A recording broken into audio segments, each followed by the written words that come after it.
Welcome. We are embarking on an extensive analysis of one of the most complex, chilling, and certainly lengthy criminal careers of the late 20th century. Mhm.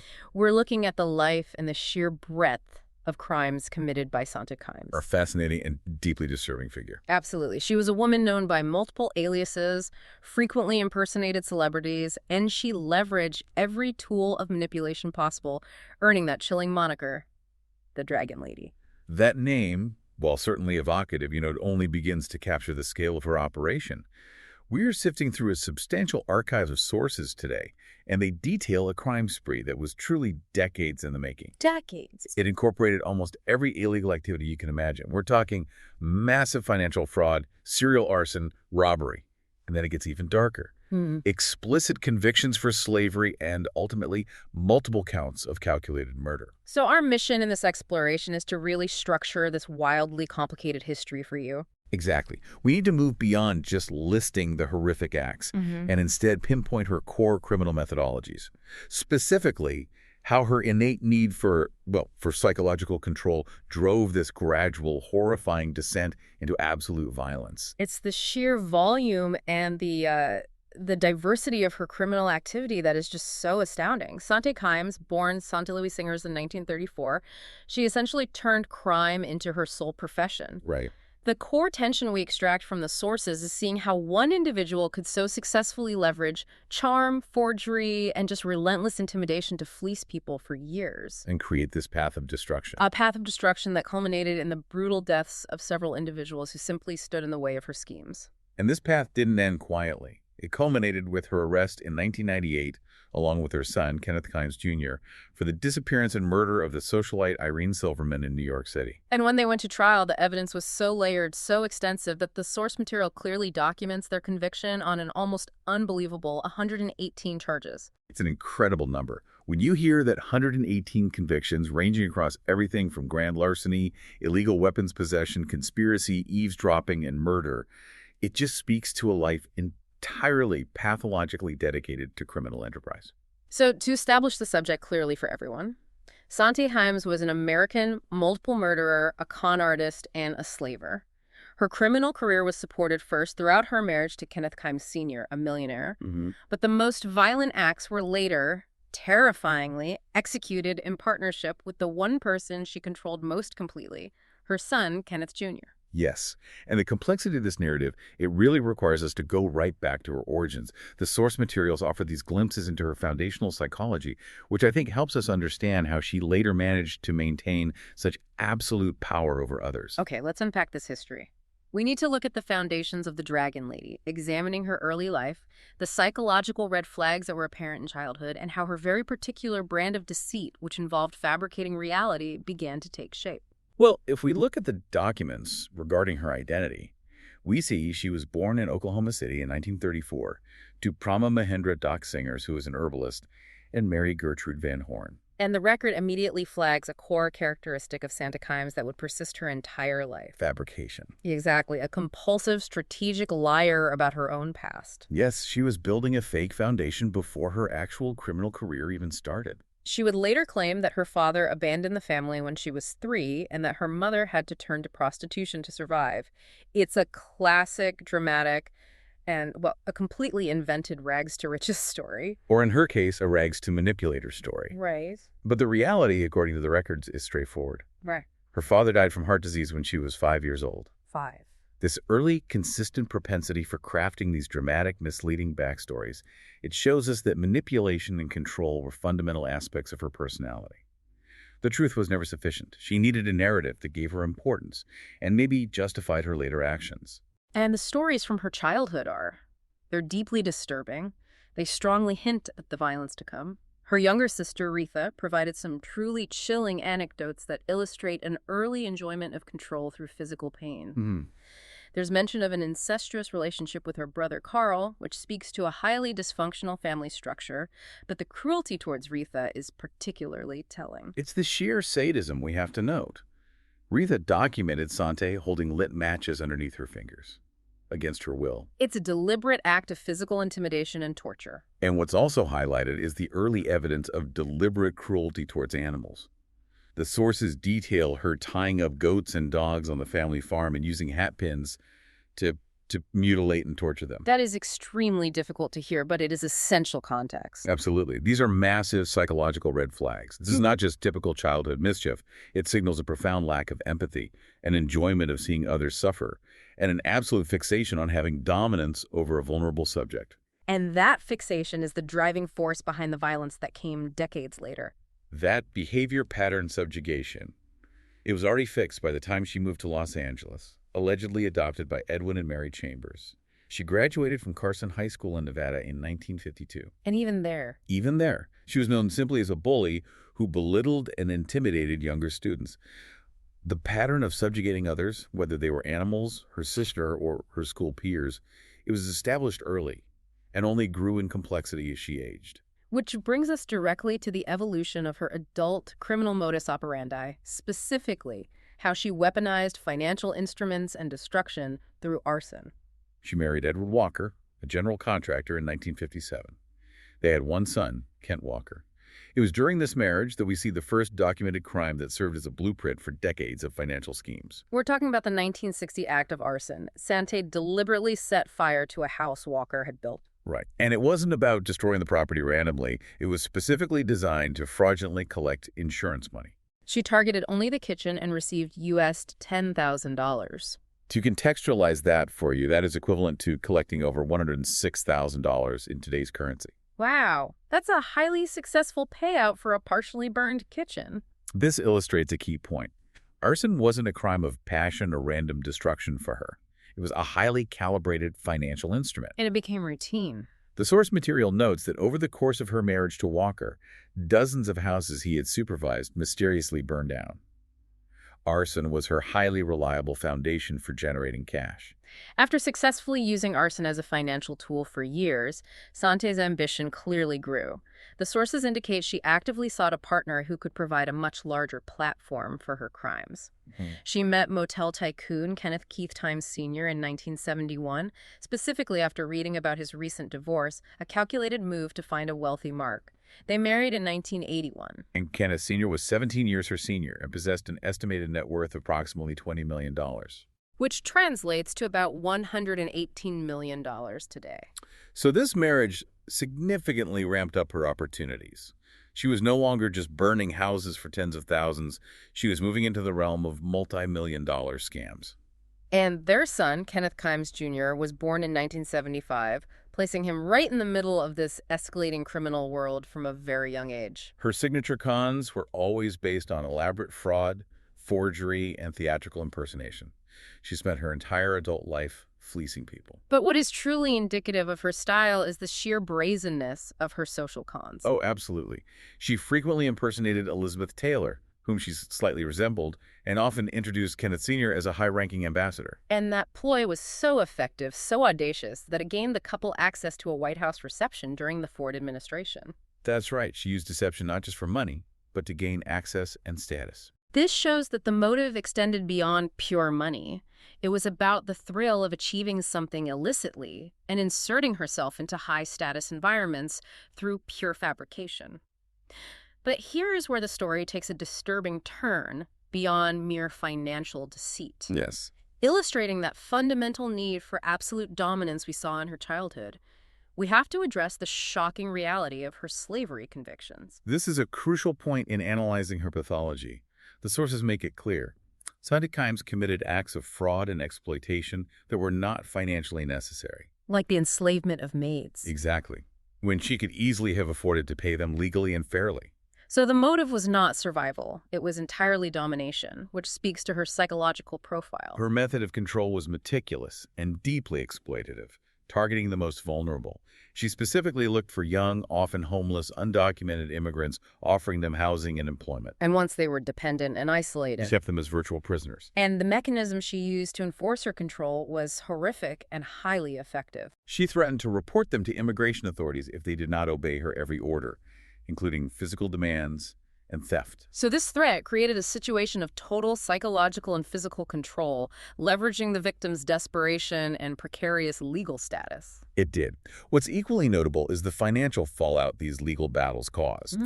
Sante's pursuit of absolute control, which led to the slavery charges, ended up costing the family their enormous fortune. They squandered years and millions of dollars. Millions of his original $20 million fortune on lawyers' fees, defending themselves against these anti-slavery laws and the subsequent civil lawsuits. The obsession with control literally decimated their wealth. And the legal system did finally catch up to her here. Sante was arrested in August 1985 and sentenced to 5 years in federal prison for violating anti-slavery laws. She was also successfully sued in civil court by the victims. And Kenneth Sr. He took a plea bargain and agreed to alcohol treatment, indicating that while perhaps less actively malicious, he was certainly aware of and complicit in the horrors she inflicted within their own homes. Sante was released in 1989. Kenneth Sr. died of a brain aneurysm in 1994. By the time he died, the Kimes family fortune had been significantly depleted by years of legal battles. Yes, and this depletion meant that Sante's crimes in the mid-1990s became even more desperate and financially essential. And now she was relying almost exclusively on the full cooperation of her son, Kenneth Jr., as her accomplice. Which leads us into the darkest chapter of her life, the descent into homicide. We have two major cases here, Omar Holmgren and Syed Bilal Ahmed, that, while deeply suspected and later confessed to by Kenneth Jr., never resulted in charges against Sante herself. And they demonstrate the geographical reach of their crime. Extending from Hawaii to Costa Rica and the Bahamas, yes. Let's start with Elmer Holmgren, a 50-year-old lawyer connected to one of her earlier financial schemes. The sources reveal that in September 1990, Sante hired Holmgren to burn down her Honolulu home. Once again, it was arson for insurance money, but this time the motive was more specific. She was trying to avoid a property lien. Right. And for listeners who may not be familiar, a lien is essentially a legal claim against property that's used as security for a debt. Because of this legal claim, selling the Honolulu home legitimately would have been extremely expensive. It would have cost her close to $900,000. Which is over $2.17 million today. Arson was the faster, cheaper way out, bypassing the legal debt. But as always seems to happen with Sante, the partner became a liability. Insurance investigators interviewed Holmgren, who, under pressure, admitted his involvement in the attempted arson.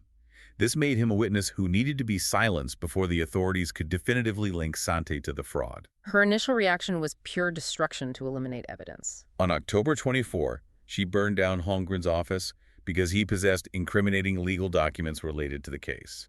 But that still wasn't enough to ensure silence. Holmgren vanished shortly after.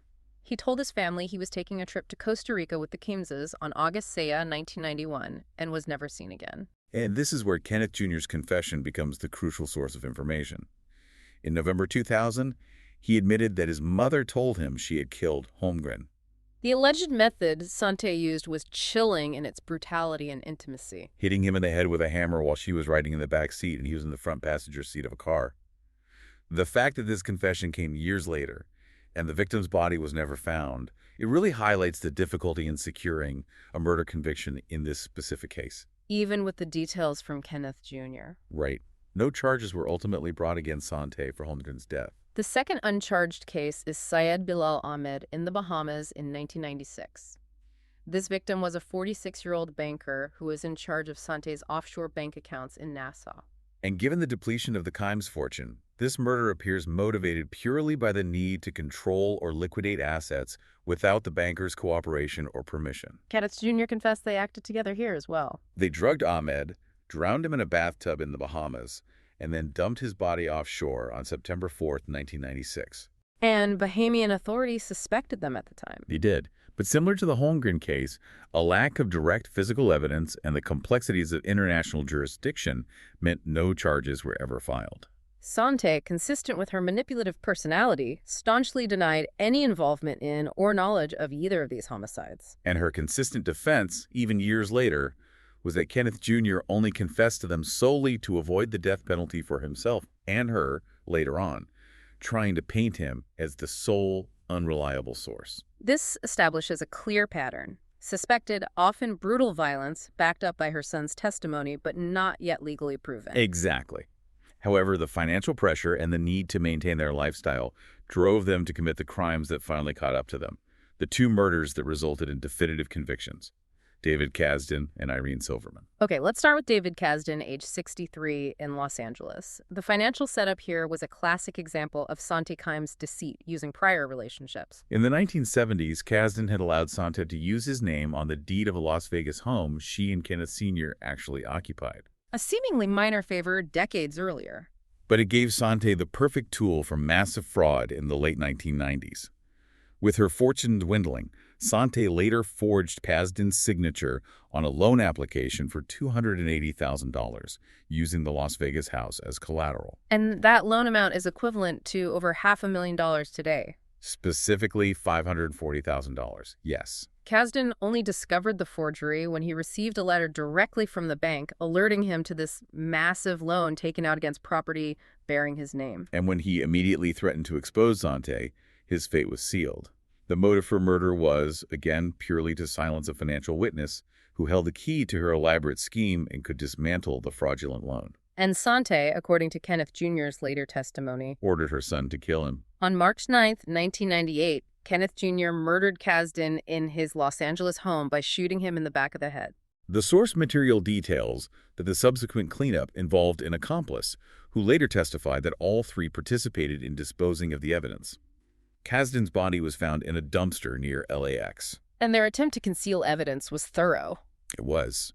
The murder weapon was disassembled and dropped into a storm sewer. The discovery of Kasdan's remains on March 14, 1998, officially launched the investigation that would lead directly to the Kimes family. Detectives focused intensely on the fraudulent mortgage application, which led them to David McCarran, a homeless man who Sante and Kenneth Jr. had forced to stay in a partially burned house to help them collect insurance money. Which links the Kasdan murder directly back to Sante's long-standing methodology of using arson and coercion. Exactly. And the investigation quickly linked him to a second accomplice, Stan Patterson, who confessed to selling the handgun Kenneth Jr. used to kill Kasdan. So faced with felony charges stemming from the mortgage fraud and the murder, Patterson reluctantly agreed to cooperate with police, setting up the crucial sting operation that led to their arrest in New York months later. And the reason they were in New York City was to execute what would become their most famous and devastating crime, the disappearance and murder of Irene Silverman. Before we delve into the details of the crime, it is essential we acknowledge the victim. Yes. Irene Silverman was an 82-year-old former ballerina, model, and socialite. She was living peacefully in her own magnificent home when she was targeted. The violence perpetrated against her purely for financial gain deserves our profound sympathy and acknowledgement. She was an elderly woman, entirely unaware of the sophisticated predator who had entered her life. Silverman was last seen at her townhouse on East 65th Street on July 5, 1998.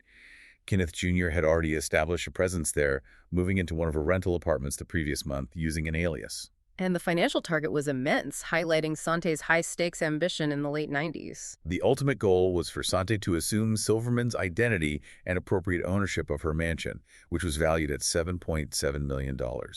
Which is equivalent to nearly $12.7 million in 2024. They were trying to steal a fortune in prime Manhattan real estate. And they were prepared to execute the theft immediately. Authorities later found a forged deed transferring the mansion to Sante's shell corporation for only $395,000. Let's just pause on that term, shell corporation. For listeners, Sante didn't just want the money. She wanted the legal appearance of a legitimate sale. Right. A shell corporation is a company that exists only on paper, with no active business or assets. Sante used it to mask herself as the buyer, creating an arm's-length transaction that would, theoretically, make the property transfer look legitimate to a bank or a title company. Even with the ridiculously low sale price listed on the forged deed. Exactly. This layer of complexity shows the calculation of the Kimes' plans. And the planning was meticulous and chillingly documented. When authorities arrested them on July 5, 1998, the very day Silverman vanished, they found disturbing evidence of their preparation. This included 15 notebooks filled with Sante's detailed descriptions of mortgage fraud schemes involving many intended victims, including Silverman and Kasdan. They had also recorded Silverman's phone conversations. Just invasive surveillance meant to learn her routines and weaknesses? Their arrest occurred at the New York Hilton. Initially, the charges stemmed from a separate $14,900 fraudulent check written in Utah, which was the excuse for the police to move in. But the evidence found in Kenneth Jr.'s possession immediately connected them to the Silverman disappearance and confirmed the complex network of fraud they were running. The list of seized items reads like a catalog of a professional criminal outfit. It does. Silverman's house keys, the cassette tapes of her recorded calls, loaded firearms, wigs, masks intended for disguise, plastic handcuffs, $30,000 in cash. An empty box for a stun gun, and a substance similar to a date rape drug.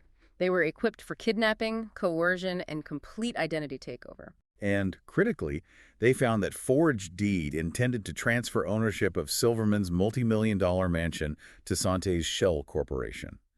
The evidence was overwhelming, and it proved intent and motive, even without a body to prove the murder. The actual details of the murder came out much later, during the Kasdan trial. Yes, Kenneth Jr. confessed that his mother first used a stun gun on Silverman to subdue her, after which he strangled her. He then stuffed her corpse into a bag and deposited it in a dumpster in Hoboken, New Jersey. And this became one of the most famous murder convictions achieved in New York history without the recovery of the victim's body. The sheer volume of circumstantial evidence, the planning notebooks, the victim's keys, the forgery materials, the weapons found on the day of the disappearance, and the forged deed, it strongly suggests they were caught right at the peak of their operation, perhaps mere hours after the homicide, before they could successfully transfer the mansion.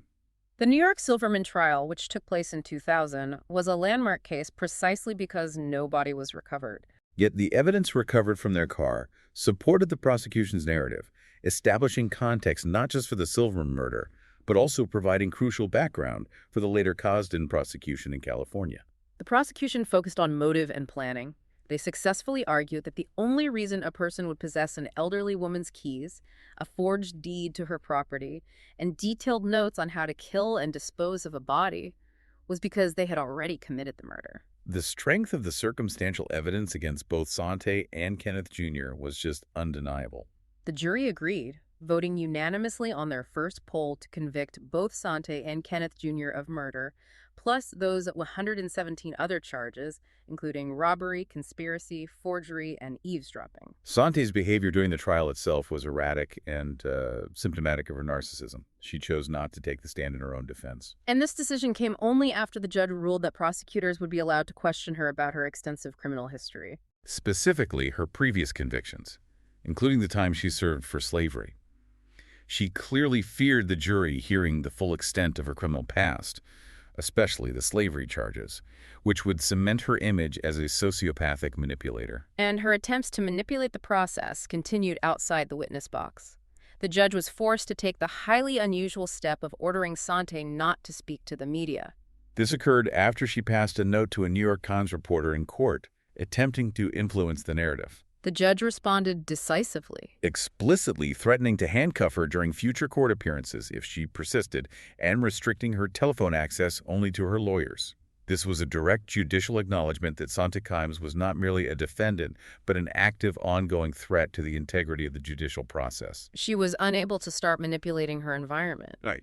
When it came time for sentencing, Sante used the opportunity for one final, dramatic, theatrical performance.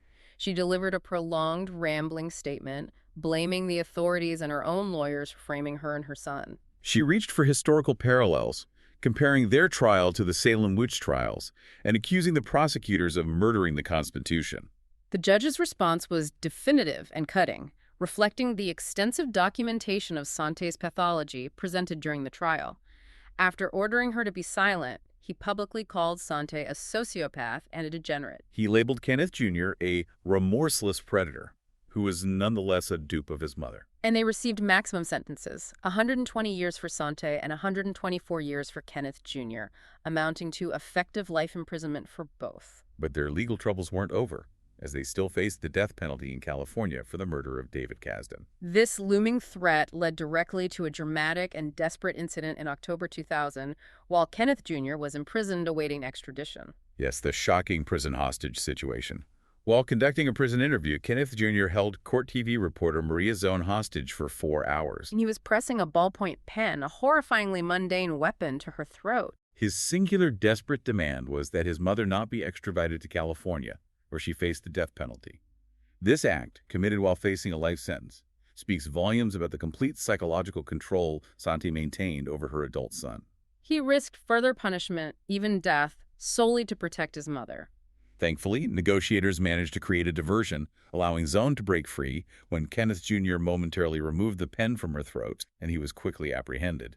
Despite the delay caused by this incident, both were eventually extradited. Kenneth Jr. in March 2001 and Sante followed in June 2001 to face trial for the Kimes murder. And the key turning point in the entire saga occurred during that California trial in June 2004. Kenneth Jr. changed his plea to guilty in the Kimes case. This plea deal was the ultimate unraveling of Sante's empire. In exchange for Kenneth Jr. avoiding the death penalty and ensuring his mother wouldn't face it either, he testified against Sante. He completely turned on her, exposing every hidden detail of their multiple crimes, meticulously describing how he had indoctrinated him and used him as her accomplice. And confirming the details of the uncharged murders as well. Yes, the power of this testimony, coming from her own son, was immense. Sante, predictably, reacted with the same dramatic denial she had used in New York. She delivered yet another prolonged statement denying the Kimes murder, claiming he was her best friend, and accusing the police and her son of massive misconduct and framing her. She was again eventually ordered by the judge to be silent. The judicial judgment in the Kimes case was equally severe and pointed, reflecting the deep impression Sante's pathological behavior made on the court. The presiding judge called Sante one of the most evil individuals she had encountered in her time on the bench, underscoring the severity of her psychological manipulation and her total lack of remorse, even when facing incontrovertible evidence and the testimony of her own child. Sante was convicted again. Following the second conviction, Sante was returned to New York State to continue serving her original massive sentence. She died at the Bedford Hills Correctional Facility for Women on May 19, 2014, at age 79, still maintaining her innocence.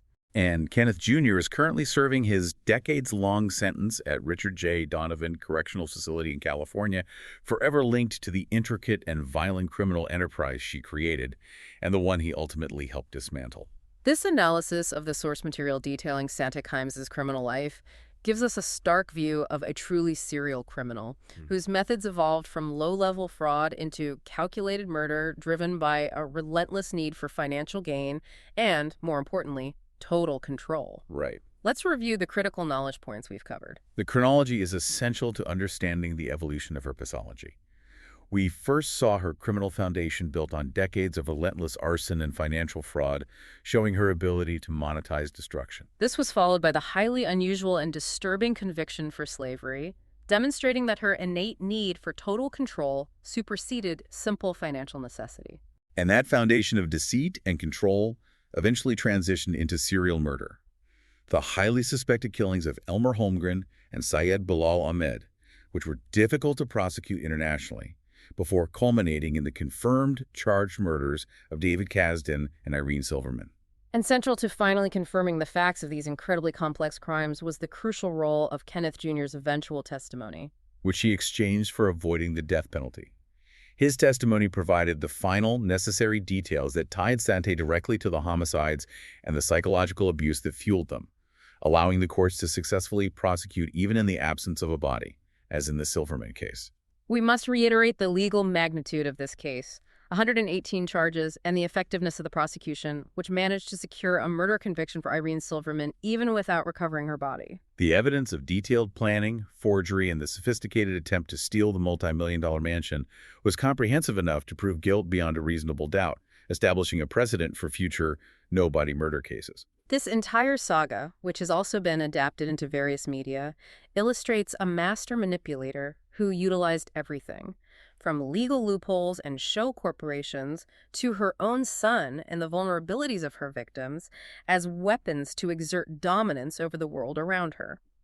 This leaves us with a final reflective idea for you to consider, based entirely on the source material we've examined today. The documents consistently detail Sante Kimes' relentless practice of maintaining total control over every person who entered her orbit, from young, vulnerable immigrant slaves who faced the threat of deportation, to her elderly victims like Irene Silverman, whom she sought to erase entirely, right down to her own son, Kenneth Jr., who carried out her violent commands even when facing the electric chair. If you look at the entire scope of her criminality, the financial gains were often secondary to the psychological power she exerted and the destruction she enjoyed causing. Consider the true devastating power dynamics and the profound, decades-long psychological impact of a crime spree centered entirely on the subjugation, exploitation, and ultimately the violent disposal of anyone who threatened that ultimate pathological control. That level of pathological domination is perhaps the most frightening and defining characteristic of Sante Kimes' legacy. Thank you for joining us for this in-depth analysis. Thanks for listening.